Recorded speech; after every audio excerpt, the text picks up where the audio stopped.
Hello दोस्तों, कैसे हो आप सभी। तो दोस्तों आज हम स्टार्ट करने जा रहे हैं 9th स्टैंडर्ड का नेक्स्ट वीडियो। और ये वीडियो में बहुत इंपॉर्टेंट टॉपिक कवर करने वाला हूं दोस्तों, क्योंकि ये एग्जाम में हर साल फिक्स है, मेरी गारंटी है दोस्तों। ये जो इक्वेशन करवाने वाला, इस इक्वेशन में एक फिक्स इक्वेशन आने वाला है 3 मार्क्स के लिए। ओके, तो पक्का अब बुक और पेन साथ में रख ले और मेरे साथ प्रैक्टिस करना स्टार्ट कर दे। इसीलिए दोस्तों मैंने ये 3 इक्वेशन को पार्ट में डिवाइड कर दिया। मैं शूट आज ही करने वाला हूँ, बट ये वीडियो अब तक पार्ट में जाने वाला है। एक इक्वेशन आज जाएगा, एक इक्वेशन कल जाएगा, एक इक्वेशन उसके बाद जाएगा। क्यों? क्योंकि आप अभी घर पे हो और एक साथ भेज दूंगा तो कंफ्यूज हो जाओगे, क्योंकि इक्वेशन ऑलरेडी, क्योंकि आपको फर्स्ट टाइम ऐसा कुछ आ रहा है, तो अगर आप फर्स्ट टाइम देखोगे तो कहीं कंफ्यूज ना हो जाओ, इसलिए मैंने उसको पार्ट में डिवाइड कर दिया दोस्तों। ओके, तो मैं वीडियो स्टार्ट करता हूं। उसके पहले सबसे पहले वीडियो को लाइक करें, चैनल को सब्सक्राइब करें एंड दोस्तों के साथ जरूर शेयर करें, चीटिंग ना करें। ओके, तो दोस्तों 3 इक्वेशन ऑफ मोशन क्या होता है, क्या है, मैं पहले आपको बता देता हूँ। 3 इक्वेशन ऑफ मोशन ये भी न्यूटन बाबा ने ही बनाया था। हाँ दोस्तों, पहले ही बता देता हूँ। ओके, 3 इक्वेशन ऑफ मोशन में फर्स्ट जो हमारा है v equal to u plus at। Okay, और ये हमें बताता है relation between velocity and time. ये हमें क्या बताता है, किसके बीच में relation between velocity and time. And the second equation is s equal to ut plus half at square. The last equation is v square equal to u square plus 2as। और ये जो हमें रिलेशन बताता है, ये relation between displacement and time. Displacement and time, S मतलब displacement होता है, आपको पता है। This is the relation between, exam में ऐसे ही आ सकता है कि find the relation between displacement and time. हो सकता है ऐसा भी नहीं है कि find derive first equation of motion, ऐसे भी नहीं हो सकता है। ऐसे भी आ सकता है derive first equation of motion, या तो ऐसे भी आ सकता है कि derive relation between velocity and time, derive relation between displacement and time, derive relation between velocity and displacement या डिस्प्लेसमेंट वेलोसिटी। तो दोस्तों ऐसे भी आ सकता है, या तो दूसरा ऐसे आ सकता है derive first equation of motion, derive second equation of motion, derive third equation of motion. Okay दोस्तों, तो ये चीज आपको पता रहना चाहिए एग्जाम में आ कैसे सकता है। या तो फर्स्ट सेकंड थर्ड के फॉर्म में आ सकता है, या तो ऐसे आ सकता है relation between, derive relation between velocity and time, displacement and time, velocity and displacement and time, velocity and displacement दोस्तों। तो ऐसे आ सकता है, मैंने आपको बता दिया। मैं एक एक करके फाइंड करूंगा आज मैं तो आज ही करूंगा सॉल्व, बट आपको आज ये आने वाला है, फिर इसके बाद ये, देन ये। ओके, तो दोस्तों स्टार्ट करता हूं मैं। और ये जिस मेथड से हम ये डेरिवेशन सॉल्व करने वाले, डिराइव करने वाले, मतलब ये फाइंड करने वाले कि हमारा आंसर ऐसा, ये वाला डेरिवेशन ये कैसे आया, इसको जो फाइंड करने वाले हैं, वो डेरिवेशन हम ग्राफिकल मेथड से फाइंड करेंगे। कैसे फाइंड करें? ग्राफ, मतलब ये ग्राफ है। अब मैं यहाँ बोर्ड पे तो ग्राफ नहीं बना सकता, बट आप समझ के चलो ये कौन सा मेथड है, ग्राफिकल मेथड है। कौन सा मेथड है? Graphical method. The equation of motion using graphical method. Equation of motion को हमें किससे डिराइव करना है? By using graphical method. तो फर्स्ट हम कर रहे हैं equation describing the motion, equation describing the relation between velocity and time, velocity and time, v equal to u plus at, velocity and time, ये दोनों के बीच में क्या फाइंड हो रहा है, क्या रिलेशन बता रहा है, यही रिलेशन हमें फाइंड करना है। मैंने बोला एग्जाम में कभी कभी ऐसे भी आ सकता है derive the first equation of motion. Okay, derive the first equation of motion, या तो relation between velocity and time. Okay, तो दोस्तों दोनों का मतलब एक ही है, तो आप दोनों का ऐसे करना है। तो बोलोगे ये तो बाहर से आया है, ये तो बाहर से आया हुआ है, जैसे अपने घर वालों को बोलते हो जब मार्क्स कम आ जाता है, बहुत सारा क्वेश्चन बाहर से आया था। अरे हमें तो पता ही है अच्छे से। ओके, तो दोस्तों ऐसा, क्योंकि दोनों का मतलब एक ही होता है। तो मैं स्टार्ट करता हूँ, ध्यान देना एकदम फोकस लगा के। The object starts from the point D. मान लो ऑब्जेक्ट यहाँ से स्टार्ट हो रहा है, और जब स्टार्ट होगा तो उसका इनिशियल वेलोसिटी क्या होगा? u। आपको पता है अगर कोई भी ऑब्जेक्ट चलना स्टार्ट करता है, मतलब ऑब्जेक्ट की जो चलना स्टार्ट करता है, तो उसका इनिशियल वेलोसिटी होता है। तो इनिशियल वेलोसिटी क्या है दोस्तों? हमारा u। The object start from the point d in the graph with the velocity u। Object d से चलना स्टार्ट किया, और उसकी जो इनिशियल वेलोसिटी थी दोस्तों, क्या था? इनिशियल वेलोसिटी u है। Its velocity keep increasing and after time t। ये चलते चलते कहाँ तक पहुंचा भी, और जैसे से वो आगे बढ़ रहा है उसकी वेलोसिटी धीरे धीरे क्या हो रही है? इंक्रीज हो रही है। ओके, इंक्रीज हो रही है। After time t it reaches the point b on the graph. मतलब ध्यान से सुनना, एकदम पॉइंट एकदम अच्छे से कवर करना। If object, the object start from the point, object कहां से स्टार्ट हो रहा है, डी से स्टार्ट हो रहा है, इट्स इनिशियल वेलोसिटी u, और धीरे धीरे इसकी वेलोसिटी क्या हो रही थी दोस्तों, धीरे धीरे इसकी वेलोसिटी क्या हो रही थी, इंक्रीज हो रही थी। After time t it reaches point b, कुछ टाइम के बाद ये कहां पहुंच जा रहा है, b के बाद। और आपको ये पता रहना चाहिए जब b के पास अगर वो मतलब उसकी जो फाइनल वेलोसिटी, यहाँ तो मैंने लिखा नहीं बट आपको पता रहना चाहिए कि इनिशियल वेलोसिटी u है तो फाइनल वेलोसिटी क्या होगी दोस्तों, v होगी।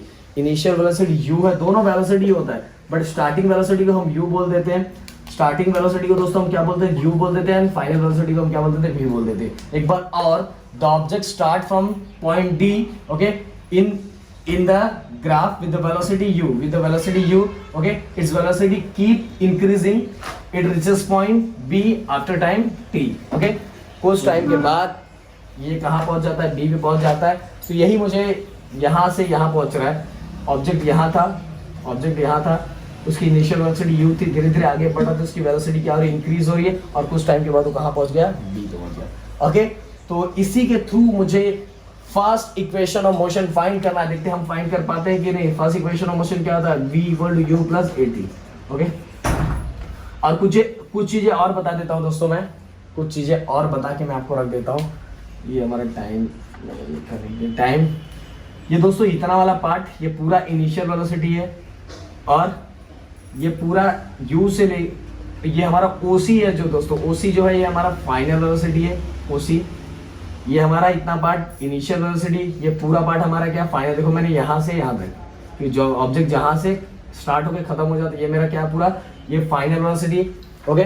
मैंने यहाँ v लिख दिया। फाइनल वेलोसिटी हमारा क्या, OC, फाइनल वेलोसिटी क्या हमारा OC। इनिशियल वेलोसिटी की वैल्यू कहाँ से कहाँ तक है, OD, कहाँ से OD, ओके। अगर ये फाइनल है तो ये भी यहाँ से यहाँ तक क्या होगा, v हो जाएगा, ये हमारा फाइनल। और यहाँ भी इनिशियल क्या होगा दोस्तों, यहाँ तक u, ओके। और ये रेक्टेंगल है, यहाँ डायग्राम, यहाँ थोड़ा सा डायग्राम में गड़बड़ हुआ होगा तो उसको एडजस्ट करना, जो चीज मैं बोल रहा हूँ। ये हमारा रेक्टेंगल है, ये क्या हमारा रेक्टेंगल, तो ये opposite side of rectangle are equal, ये t है तो ये भी क्या हो जाएगा दोस्तों, t हो जाएगा, ये भी क्या हो जाएगा, ये t है तो ये भी क्या हो जाएगा, t हो जाएगा, ओके। तो समझ में आया। OD हमारा क्या है, u है, OC हमारा क्या है, v है। सेम अगर ये हो गया तो ये भी वैसे ही रहेगा। तो यहाँ BE हमारा क्या हो जाएगा, v, और AE क्या हो जाएगा हमारा, u, AE हो जाएगा u, और BE हमारा क्या हो जाएगा, v। दोस्तों आपको फर्स्ट टाइम इक्वेशन आ रहा है, ध्यान देना। एक बार समझाता हूँ। हमारा OC, ये हमारा OC की वैल्यू क्या हो जाएगी, v, यहाँ O से लेके एंडिंग तो फाइनल वेलोसिटी, फिर इसका इनिशियल वेलोसिटी की वैल्यू कहाँ तक है, OD। अब OD ये है तो इसके सामने वाला भी, तो ये इसके सामने वाले की वैल्यू क्या है, AE, तो AE इक्वल टू क्या हो जाएगा, इनिशियल वेलोसिटी। सेम दोस्तों यहाँ फाइनल वेलोसिटी यहाँ जितना उतना यहाँ भी रहेगा, तो BE ये भी होगा। अब टाइम, OE टाइम है, OE इक्वल टू T है, तो DA भी, AD इक्वल टू भी क्या हो जाएगा, AD बोलो या DA बोलो। अगर ये T है तो ये भी इसके ऊपर वाला भी क्या है, T, अगर चाहिए तो ये भी क्या हो जाएगा आपका, T हो जाएगा। तो मैंने आपको सब बता दिया, अब अच्छे से देख लेना फिर से, अगर पीछे करके इसमें कुछ आपको डाउट होगा तो दोस्तों मैं लिखता हूँ,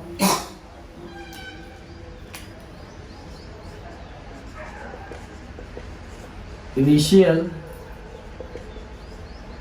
velocity of object, initial velocity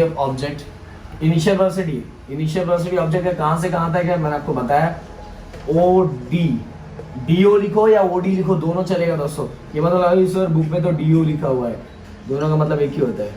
तो मैंने OD लिखा, OD इक्वल टू, OD का इनिशियल वेलोसिटी का जो सिंबल होता है दोस्तों क्या होता है, U, तो मैंने U लिख दिया, OD है।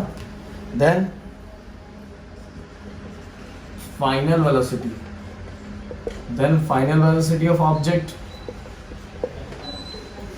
फाइनल वेलोसिटी दोस्तों कहाँ से कहाँ तक है, OC, फाइनल वेलोसिटी OC। और जो फाइनल वेलोसिटी का सिंबल होता है वो क्या होता है, V होता है दोस्तों। क्या होता है वो, V होता है। मार्कर नहीं चल रहा है, अरे तो क्या हो गया, OC, V, ओके। तो दोस्तों इनिशियल और फाइनल हमने दोनों लिख दिया, इनिशियल वेलोसिटी और फाइनल वेलोसिटी दोनों लिख दिया। अब मैं यहाँ एक्सेलरेशन का फॉर्मूला लिखता हूँ। एक्सेलरेशन का फॉर्मूला क्या होता है दोस्तों, आपको पता है, acceleration change in velocity upon time, यही होता है दोस्तों, change in velocity upon time. Change in velocity यहाँ लिखता हूँ, थोड़ा जगह मेरे लिए बच जाएगा। Acceleration equal to change in velocity upon time. Okay दोस्तों, अब change in velocity, change in velocity मतलब दोस्तों final velocity minus initial velocity. मैंने एक्सेलरेशन का आपको इक्वेशन बताया था, आपको याद होगा, final minus initial upon time, final minus initial upon time, final minus initial upon time. अब दोस्तों यहाँ दोस्तों फाइनल कहां से कहां तक है, ओसी, ओसी, और इनिशियल यू हमारा जो है वो कहां से कहां तक है, ओडी। दोस्तों मैं सेम मार्कर यूज कर रहा हूँ क्योंकि मेरा मार्कर चल नहीं रहा है। देखो v की वैल्यू, v कहां से कहां तक है, तो v मैंने लिख दिया ओसी रिप्लेस करके, और यू कहां से कहां तक है, ओडी, और नीचे टी तो वैसे ही है। ओके, तो दोस्तों ये क्या है, a equal to final velocity minus initial velocity, final velocity जहां से जहां तक लिख दिया मैंने OC minus OD, OD upon T. अब टी को मैं इसके साथ मल्टीप्लाई कर देता हूं, A T equal OC minus OD, OD. Okay,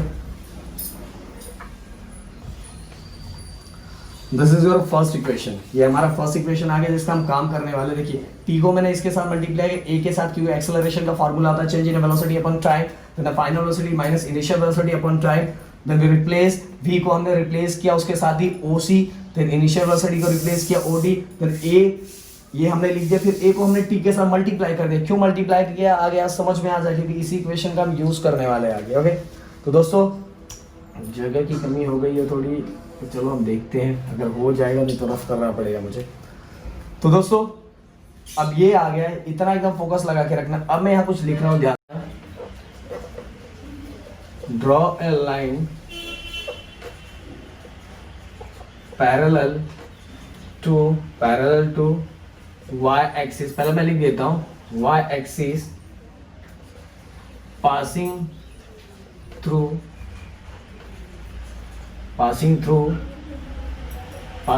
point B, this will cross x axis at point E। Okay, अब दोस्तों मैंने क्या लिखा मैं आपको बता देता हूँ, फिर मैं दूसरा लाइन लिखता हूँ, ध्यान देना एकदम अच्छे से। देखो ये जो लाइन है ना, ये डॉटेड लाइन, एक्चुअल एक्सिस दो, हमेशा ग्राफ पे दो ही एक्सिस होता है, एक एक्स एक्सिस और दूसरा वाई एक्सिस।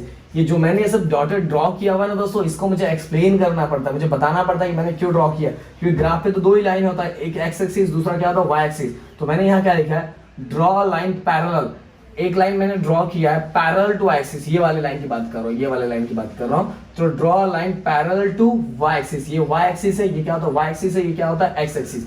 तो draw a line parallel to Y axis, और कहां से पास हो रहा है, पासिंग थ्रू पॉइंट बी। और ये वाला लाइन किसको क्रॉस कर रहा है दोस्तों, ध्यान दो, ये वाला, ये क्या कौन सा एक्सिस है, ये हमारा कौन सा एक्सिस है, एक्स एक्सिस।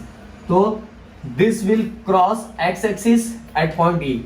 ये वाला लाइन किसको क्रॉस कर रहा है, देखो ये एक्स एक्सिस को क्रॉस कर रहा है, और कौन से पॉइंट पे क्रॉस कर रहा है, देखो मैंने यहाँ ई लिखा हुआ है।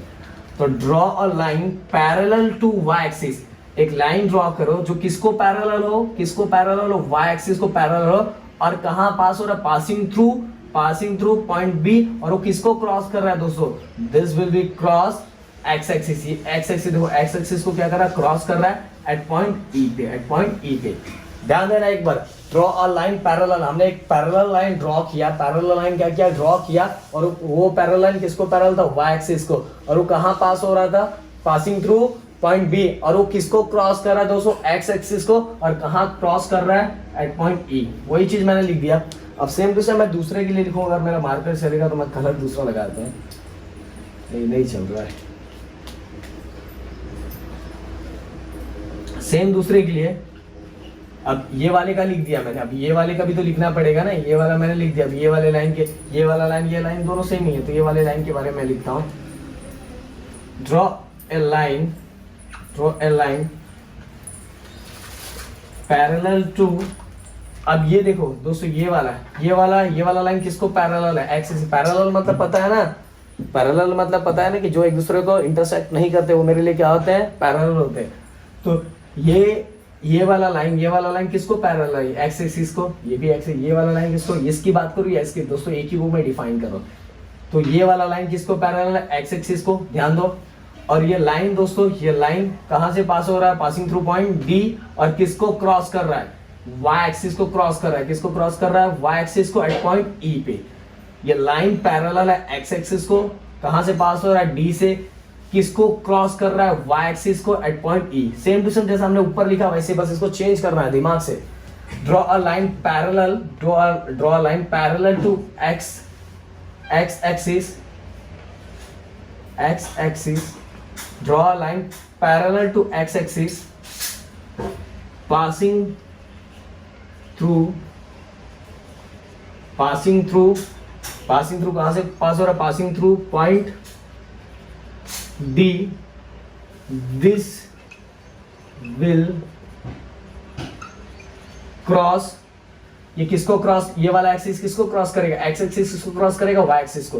This will cross Y axis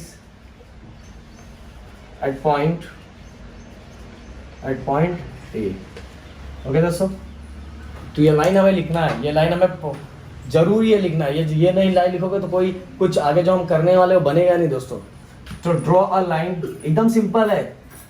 ये क्या है, ड्रॉ अ लाइन पैरेलल। अगर आपको इतना भी नहीं समझ में आता तो फिर फोकस आपका नहीं है। फिर ड्रॉ अ लाइन, ये लाइन है, पहले हम इस लाइन की बात कर रहे हैं। ये किसको पैरेलल था, parallel to Y axis, parallel to axis. और कहां से पास हो रहा है, पासिंग थ्रू पॉइंट बी। और ये किसको क्रॉस कर रहा है, किसको क्रॉस, खुद से क्वेश्चन पूछ, ये वाला लाइन किसको क्रॉस कर रहा है, किसको क्रॉस कर रहा है, एक्स एक्सिस को at point E.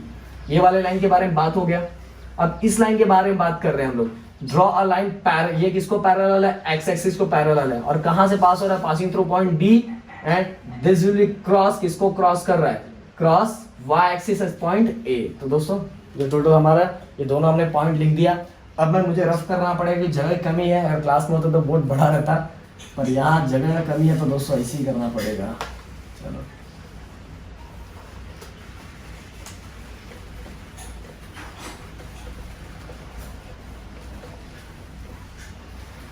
Okay.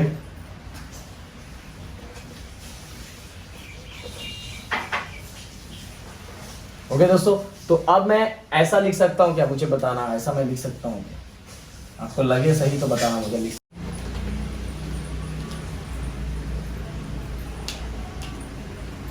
Marker ही नहीं चल रहा दोस्तों, मार्कर चेंज करना पड़ेगा मुझे। तो BE इक्वल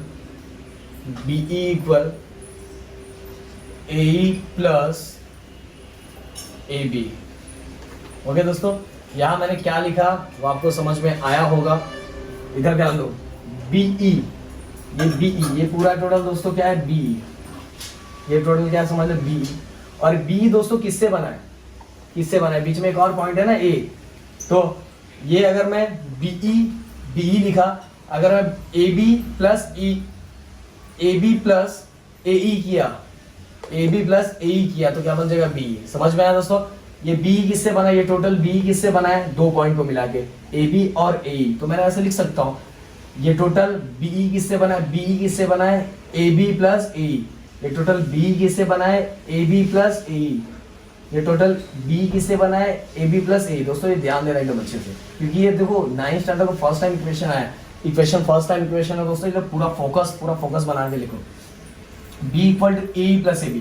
अब दोस्तों मैं यहाँ आपका जो इक्वेशन था, यहाँ मैंने जानबूझ के पहले बुक में पहले कन्वर्ट किया, पर पहले ही मैंने कन्वर्ट नहीं किया है, क्योंकि आपको ये समझ में आया कि ये कहाँ यूज होने वाला है। इसलिए मैंने यहाँ देखो, यहाँ जगह छोड़ के रखा था कि आपको आगे मैं बता सकूं कि यहाँ एक और चीज करना था, वो मैं आपको बताता हूँ। पहले यहाँ लिखता हूँ, फिर BE। दोस्तों ध्यान दो, PE, ये पूरा BE क्या था हमारे लिए, फाइनल, मार्कर नहीं चल रहा है। और AE मेरे लिए, ये वाला पार्ट आपको पता है, इनिशियल। ओके। अब टेंशन दोस्तों ए बी में है, ये वाला ए बी, ये वाला ए बी, ये तो हमने फाइंड ही नहीं, ये पूरा बी था, पूरा वी था दोस्तों ना, ध्यान रखना ये पूरा वी है। बच्चे बहुत बार इसको वी लिख देते, ये पूरा वी है, ये पूरा वी वी है, पर हमारे पास ए बी नहीं है दोस्तों, हमारे पास ए बी नहीं है, ए बी नहीं है। देखो इधर मैं लाइन बता के बताता हूँ, ये भी ध्यान दो, ये हमारा मान लो बी ई है और एक बीच में पॉइंट ए है। ओके दोस्तों, ये वाला पॉइंट हमारे लिए यू है, इनिशियल है, ये पूरा पॉइंट हमारे लिए वी है, पर दोस्तों ये वाला पॉइंट कितना है मुझे पता नहीं है। इतना वाला पॉइंट यू है, ये पूरा क्या हमारे लिए वी है, बट दोस्तों ये इतना क्या है मुझे पता नहीं है। ध्यान देना, ये इतना वाला पॉइंट यू है, ये पूरा पॉइंट वी है, पूरा वी है, पर ये कितना है मुझे पता नहीं है, तो यही तो मुझे निकालना है। चलो मैं यहाँ बताता हूँ मैं आपको। अब इसको दूसरी तरह से ध्यान देना, अब मैं ऐसे बताता हूँ।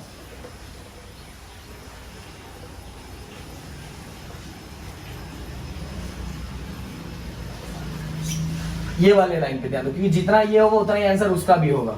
ये हमारा पूरा लाइन हो गया OC, पूरा लाइन क्या हो गया OC, और बीच का पॉइंट दोस्तों क्या है D, बीच का पॉइंट क्या है D, ये हो गया हमारा U, और ये पूरा क्या हो गया V, ये पूरा क्या हो गया V। ओके दोस्तों, ध्यान देना एकदम अच्छे से, इतना वाला पॉइंट U हो गया और पूरा क्या हो गया V हो गया। ओके दोस्तों, अगर मैं ये पूरे में से, अगर मैं इसको निकाल लेता हूँ, ध्यान देना, अगर ये मैं पूरे में से इसको निकाल देता हूँ, तो मेरे पास क्या बचा, CD बचा। क्या बचा, CD। अगर मैं, ध्यान देना, ये जो माइनस किया, वो माइनस का आंसर OC माइनस OD, ये देखो ये मेरे लिए क्या हो गया OC। ओके, और बीच में D। ओके दोस्तों, बीच में D। अगर मैं इस OC में से, ये पूरे OC में से क्या करूंगा, OD को माइनस कर देता हूँ, OD को क्या करता हूँ, माइनस मतलब कैंसिल कर देता हूँ, तो मेरे लिए जो पॉइंट बचेगा वो क्या बचेगा, CD बचा ना, क्या बचा CD। तो मैं 80 इक्वल टू क्या लिख सकता हूँ, CD। 80 इक्वल टू क्या लिख सकता हूँ, CD। और CD की वैल्यू दोस्तों, ये देखो, ये CD की वैल्यू अब कितना आ गई, 80। तो ये CD की वैल्यू 80 है, तो ये भी दोस्तों किसकी वैल्यू, इसकी भी, जो AB की वैल्यू भी क्या हो जाएगी 80। अगर ये CD की वैल्यू 80 है तो इसकी वैल्यू भी क्या हो जाएगी 80। दोस्तों ध्यान देना एकदम, एक बार भी फिर से बता रहा हूँ मैं एक बार और। ये हमारा पूरा लाइन, इसमें यही बस समझने लायक है। ये हमारा हो गया O, ये हमारा हो गया D, ये हमारे लिए हो गया C, ये हमारा हो गया O, ये हमारा हो गया D, ये हमारे लिए हो गया C।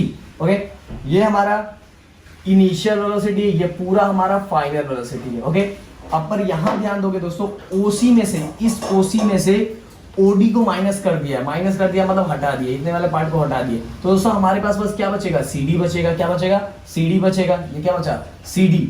ओके, देखो मैंने CD लिख दिया, और CD इक्वल टू दोस्तों कितना है, CD इक्वल टू क्या है 80, CD इक्वल टू 80। तो CD की वैल्यू कितनी है, 80, और CD की वैल्यू 80 है, तो ये भी क्या हो जाएगा 80। दोस्तों एक बार और आपके लिए ध्यान देना, क्योंकि दोस्तों यही समझने में बहुत लोग ऑनलाइन लेक्चर में ये वाला इक्वेशन वीडियो बनाते ही नहीं है, कि बहुत टाइम लगता है, और बहुत लोग बोलते हैं कौन जाएगा इसमें पढ़ने के लिए। पर दोस्तों मैं आपके लिए भेज रहा हूँ, तो उसको अच्छे से प्लीज रिक्वेस्ट है कि बोर्ड भी बहुत छोटा है, जबकि इस इक्वेशन के लिए बोर्ड बहुत बड़ा चाहिए। बोर्ड भी बहुत छोटा है, फिर भी मैं आपको करवा रहा हूँ कि आपका टाइम वेस्ट ना हो। ये हमारा पूरा लाइन, इसको ध्यान दो दोस्तों, ये हमारा पूरा लाइन, ये हमारा है CD, क्या हमारा CD, और बीच का जो लाइन है दोस्तों वो मेरे लिए, सॉरी ये क्या है हमारा OC है, और बीच का लाइन हमारे लिए क्या है D। अब ध्यान देना, इस पूरे OC में से ये D को माइनस कर दिया, मतलब कम कर दिया, हटा दिया, तो दोस्तों मेरे लिए क्या बचेगा, जो पॉइंट होगा ये वाला नीचे वाला पॉइंट माइनस हो गया, मतलब हट गया, तो मेरे पास क्या बचा CD। क्या बचा, CD। और CD इक्वल टू, ये CD की वैल्यू क्या आ गई 80, इतने की वैल्यू क्या आ गई 80, इतने की वैल्यू 80 है, तो ये भी वैल्यू क्या आ जाएगी 80। इसलिए मैं AB की जगह पे क्या लिख सकता हूँ दोस्तों 80, इसलिए AB की जगह क्या लिख सकता हूँ 80। ओके, चाहिए तो आप इसको इक्वेशन नंबर 2 दे दो। ये आपके लिए मैंने रखा था दोस्तों, कि उस समय आपको पता चले, आपको लिखना साथ में ही है, आपको यही लिखना है, बट मैंने इसको छोड़ के इसलिए रखा था कि मैं आपको बता सकूं कि ये वैल्यू हमारे पास है, ये वैल्यू हमारे पास है, पर ये वैल्यू नहीं है, तो हम इसको कैसे फाइंड करेंगे। मैं चाहता था पहले से लिख के, पर ये आपको यूज कहाँ होने वाला है ये अभी बताया, तो आपके दिमाग में रहेगा कि अरे हाँ सर मैं ऐसा बताया। तो दोस्तों चेक करो, ये क्या है, V equal to U plus 80, यही हमारा first kinematic equation of motion, इसको काइनेमेटिक बोलते हैं, first kinematic equation of motion है। तो आप ऐसे लिखोगे this is expression for first, मैं सेंटेंस बोल रहा हूँ, this is expression for first kinematic equation of motion. Okay, ये हमारा, यही हमारा इक्वेशन ऑफ मोशन है, this is first equation of motion. तो दोस्तों एग्जाम में ये बहुत बार पूछा जाता है, बस कंफ्यूजन दोस्तों यही है, बस कंफ्यूजन यही है, A equal to change in velocity, ये हमने लिख दिया, v इक्वल, और v कहाँ से कहाँ तक है, u कहाँ से कहाँ तक हमने लिख दिया, फिर t को इसके साथ मल्टीप्लाई किया। एक्चुअल आपको यही लिखना है, पर मैंने वहाँ इसलिए बताया कि आपको पता चले कहाँ से कहाँ तक आया था। तो OC में से जब OD को माइनस करेंगे, जब OC में से OD को माइनस करेंगे तो हमारे पास क्या बचेगा, CD, और CD की वैल्यू क्या आ गई, 80। अब ये CD की वैल्यू 80 आ गई तो ये भी क्या हो जाएगा, 80 आ जाएगा। फिर आपको ये लाइन लिखना है, फिर आप यहाँ B ऐसे आगे लिख सकते हो, ये तीनों एक ही लाइन में था, B डॉट ये, और दोस्तों ये आपको कहाँ से पता चला, फ्रॉम ग्राफ, ये आपने कहाँ से लिया, फ्रॉम ग्राफ। अब लिख दो चाहिए तो, this is expression for first kinematic equation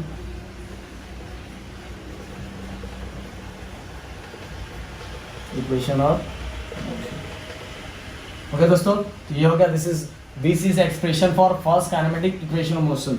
और या तो एग्जाम में ऐसे भी आ सकता है, relation between velocity and time. तो दोस्तों यही करना है। तो दोस्तों ये मैंने एक्सप्लेन कर दिया, इसको अच्छे से प्रैक्टिस करना घर पे, क्योंकि यहाँ बोर्ड बहुत छोटा है, तो उसी बोर्ड में कैसे कैसे एडजस्ट करके लिखना पड़ता है, क्योंकि अगर मैं रफ करके, जितना रफ करूँगा उतना आपको समझ में नहीं आने वाला। दोस्तों बार बार प्रैक्टिस करना, कुछ भी हार्ड नहीं है, बस OC को OD से माइनस करो, CT की वैल्यू 80 आ गई, और V तो हमें पता है ये क्या होता है, इनिशियल होता है, ये पूरा क्या होता है, फाइनल होता है, OC पूरा फाइनल होता है, ये पूरा फाइनल होता है, ये भी क्या हो जाएगा, पूरा फाइनल होगा। बस हमें टेंशन यहाँ था, तो हमने बस इसको इससे माइनस कर दिया और हमारा 80 आ गया दोस्तों, CD इक्वल टू 80, CD की वैल्यू आ गई, CD की वैल्यू आ गई तो वही वैल्यू क्या होगा, AB की, क्योंकि रेक्टेंगल है दोस्तों।